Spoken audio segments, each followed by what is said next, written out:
Good morning students. आज मैं आप लोगों को प्लेन्स के बारे में पढ़ाने जा रही हूँ। इससे पहले बच्चों हमने अपने प्रीवियस वीडियो में माउंटेन एंड हिल, लैंडफॉर्म, इन सब के बारे में क्लियर किया था।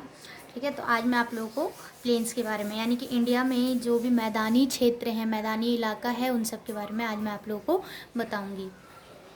Okay, as we go down to the south of the Himalayas, we come to the northern plains of India. These plains are also known as Indo-Gangetic plains. They they extend from Punjab in the west और Assam in the east. अब देखिए, जो India है ये north area है India का। ठीक है, जैसे जैसे ही हम इंडिया के नॉर्थ एरिया से साउथ एरिया की तरफ डाउन करते हैं, नीचे की तरफ आते हैं, ठीक है, तो ये इलाका जो है वो क्या है, प्लेन्स है। ठीक है, इंडिया का मैदानी क्षेत्र है। यानी कि जैसे कि यहाँ पे पहले क्या था, माउंटेन था, ऊपर में नॉर्थ एरिया में क्या है, माउंटेन है, हिमालय है। तो जैसे हम हिमालय से नीचे नीचे आते हैं, डाउन आते हैं, यानी कि साउथ की तरफ आते हैं, इधर साउथ है। ठीक है, तो हम यहाँ से नॉर्थ एरिया से साउथ की तरफ आते हैं, तो यहाँ का जो इलाका है वो क्या है, प्लेन्स है, मैदानी इलाका है, जिसे क्या बोला जाता है, इंडो गैंजेटिक प्लेन्स बोला जाता है। ठीक है, और यहाँ से जो गंगा यमुना नदी है वो फ्लो करती है। ठीक है, कैसे फ्लो करती है, अब जाहिर सी बात है, यहाँ पे अगर हिमालय है तो हिमालय गर्मी के दिनों में, समर सीज़न में मेल्ट होती है, बर्फ़ पिघलेगी गर्मियों के दिनों में। तो जैसे ही वो जो हिमालय है वो मेल्ट होता है समर सीज़न में, तो वो वाटर फ्लो होकर मैदानी इलाके में आता है। ठीक है, और ये कहाँ से कहाँ तक है, तो दे एक्सटेंड फ्रॉम पंजाब ईस्ट, यानी कि ये पंजाब से लेकर ईस्ट में पंजाब और वेस्ट और ईस्ट में वेस्ट में पंजाब, यानी कि इस साइड वेस्ट है, वेस्ट में पंजाब और ईस्ट में, ये ईस्ट इलाका है हमारा।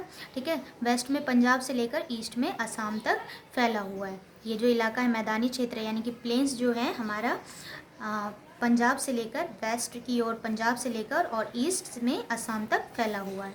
ठीक है, many rivers such as Indus, Ganga, Brahmaputra, ETC, इसमें से बहुत सारे रिवर्स निकलते हैं। ठीक है, जैसे गंगा हो गया, उसके बाद ब्रह्मपुत्र हो गया, और भी जो यमुना हो गया, ये सारी जो नदियां हैं वो यहाँ से फ्लो होकर निकलते हैं। यानी कि ऊपर अगर ऐसे पहाड़ी इलाका है, माउंटेन है, तो उसमें से फ्लो होकर मैदानी नीचे के क्षेत्र में ही आएगी ना, मैदानी क्षेत्र में ही आएगी सब चीज़ें।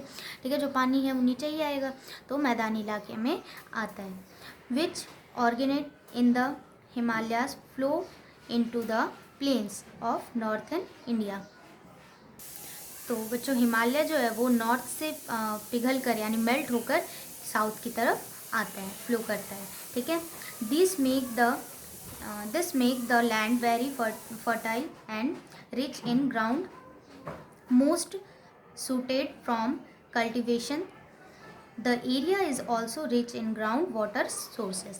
यानी कि जैसे ये वाटर जो है वो फ्लो करता है, जिस एरिया में फ्लो करता हुआ निकलता है, वहाँ का जो एरिया होता है, ठीक है, वहाँ के जो इलाका होता है बहुत ही फर्टाइल होता है, यानी कि बहुत ही उपजाऊ होता है। ठीक है, किसानी करने के लिए, यानी कल्टीवेशन के लिए, कृषि करने के लिए, ठीक, खेती करने के लिए बहुत ही अच्छा ज़मीन होता है वहाँ का, बहुत ही सूटेबल ज़मीन होता है वहाँ का। The area is also rich in ground water sources, और वहाँ का जो वाटर सोर्सेस है वो भी बहुत ज़्यादा हो जाता है। ठीक है, the plains are one of the world most intensely formed areas. Crop ground of the plains are primarily rich and wheat ground in rotation. तो यहाँ की जो ज़मीन होती है, इस इलाके की, मैदानी इलाके की जो ज़मीन होती है वो खेती के लिए, जैसे मैंने आप लोगों को बताया अभी, कि खेती के लिए बहुत ही अच्छी होती है, क्योंकि जहाँ पे वाटर सोर्सेस अच्छा होगा वहीं पे ज़्यादा खेती की जा सकेगी, वहाँ का ही मौसम ज़्यादा अच्छा रहेगा, वहाँ का ही, उस एरिया का ही, वही एरिया ज़्यादा उपजाऊ होगा।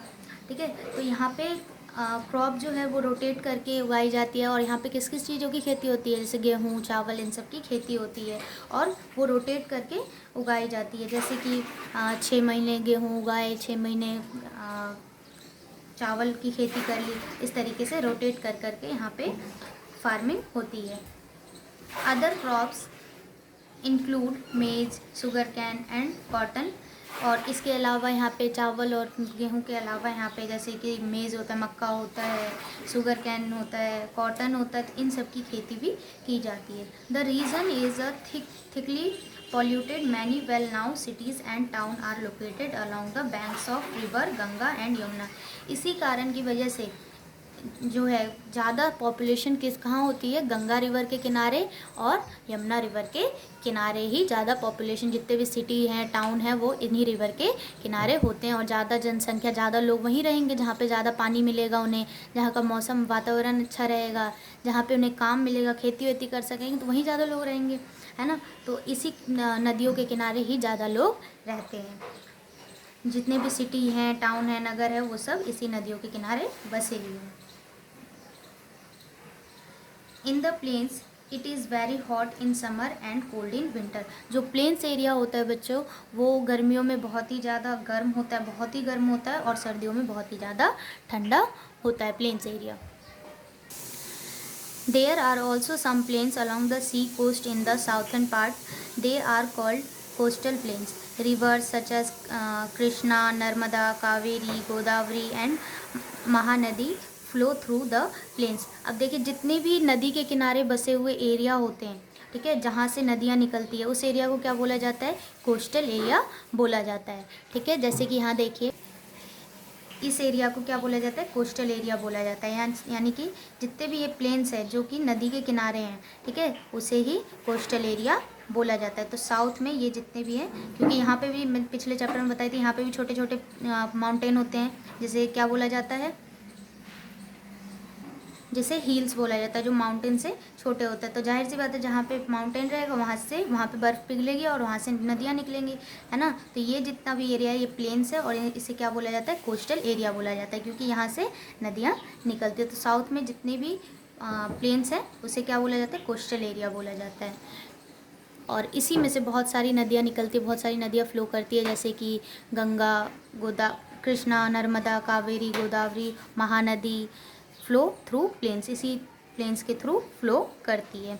ओके, तो आज मैंने आप लोगों को इतना ही पढ़ाया है। नेक्स्ट डे मैं आप लोगों को अगले टॉपिक के बारे में पढ़ाऊँगी। तब तक आप लोग इतना रीडिंग करेंगे और समझेंगे। इसमें मैंने आप लोगों को इसके बारे में बताया कि जो नदियाँ हैं वो कहाँ से निकलती है और कहाँ का एरिया ज़्यादा किसानी के लिए ज़्यादा अच्छा होता है, और कौन से एरिया ज़्यादा, किस एरिया में ज़्यादा प्लेन्स है, कौन सा एरिया ज़्यादा मैदानी है, ठीक है। तो इंडिया का जो नॉर्थन पार्ट है वहाँ पे ज़्यादा मैदान है।